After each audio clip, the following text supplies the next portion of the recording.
Inirekomenda ng Special Panel of Investigators ng Ombudsman na kasuhan ng plunder, graft, direct at indirect bribery at money laundering si dating House Speaker Martin Romualdez. Dahil umano ito sa pagkamal nito ng tinatayang 56 billion pesos mula sa mga flood control projects kasabwat si dating House Appropriations Committee Chairman Saldi Co at pagtatago ng mga perang ito sa mga korporasyon mula 2022 hanggang 2025. Si Co pinakakasuhan rin ng plunder, graft at direct bribery kasama ni Romualdez. Bukod dyan, kasama naman ni Romualdez ay nirekomendang kasuhan ng indirect bribery ang isang Jocelyn Sereno at iba pang hindi pa nakikilalang individual. May 8 individual at korporasyon kasama ni Romualdez naman ang inirekomendang kasuhan ng money laundering o paggamit ng illegal na pera para bumili ng legal na mga ari-arian. Sa supplemental affidavit na isinumite ng panel sa Ombudsman noong July 20, ipinadagdag nila ang mga kasong yan sa nauna na nilang rekomendasyon nitong Abril laban kina Co. Nakakuha raw kasi sila ng karagdagang testigo at ebidensya kaugnay ng mga umano'y pagde-deliver ng pera na tinawag na basura kay Romualdez. Ilan sa mga testimonyang pinagbasehan ng rekomendasyon ay ang kay dating Department of Public Works and Highways o DPWH Undersecretary Roberto Bernardo na nag-deliver daw ng mga commitments o kickback mula sa mga flood control project kay Co at mga testimonya ni dating Marine Orly Gutesa at 8 dating bodyguards si Co na nagsabi na nag-deliver sila ng mali-maletang pera sa iba't ibang mga bahay ni Romualdez mula 2021 hanggang 2025.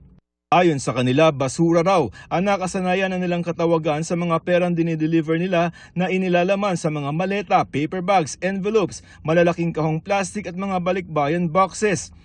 Galing daw ang mga basura na ito sa mga kontraktor at mga individual na may kaugnayan sa DPWH tulad ni dating DPWH District Engineer Henry Alcantara, isang engineer Danny Villa at isang district engineer galing sa Region 5. Ang mga maliliit na maleta daw ay naglalaman ng 15 million pesos hanggang 20 million pesos. Ang medium, 30 million hanggang 40 million pesos. At ang large na maleta pwede maglaman ng 50 million pesos hanggang 70 million pesos. Ang mga paper bags naman daw at envelope ay pwede maglaman ng 2 million pesos hanggang 10 million pesos. Kalakip sa complaint affidavit ang mga umano'y maleta na i-deliver ng mga dating bodyguard kay Romualdez at kay Co. Nagsimula daw ang pagde-deliver ng pera noong 2021 sa bahay ni Romualdez sa McKinley Forbes Park na karaniwang 5 hanggang 10 small at medium na maleta. Minsan daw 3 hanggang 4 na beses ginagawa, lalo na pag bare months na. Idinitalya sa supplemental complaint ang deliveries sa iba't ibang lugar at iba't ibang bahay ni Romualdez hanggang taon 2025.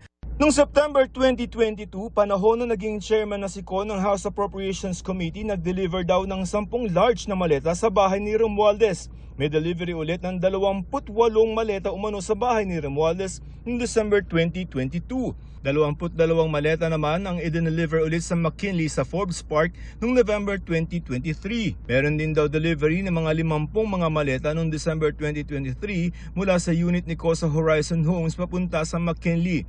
Meron ding mga delivery sa umano'y bahay ni Romualdez sa Aguado Street sa Maynila sa tapat ng Malacanang noong 2023 at 2025.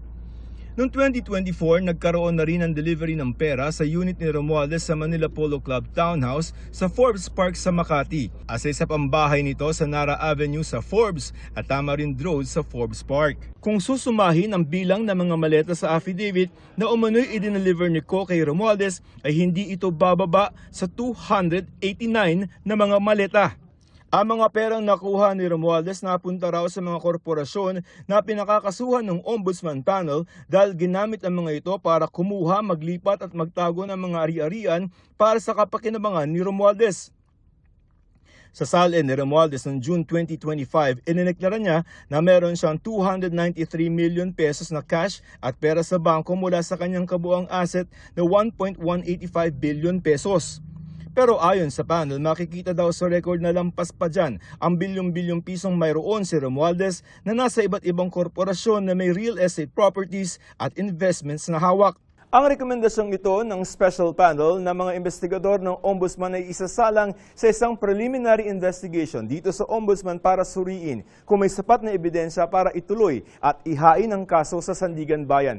Hihinga ng kanilang panig sina dating Speaker Romualdez tungkol sa rekomendasyong ito.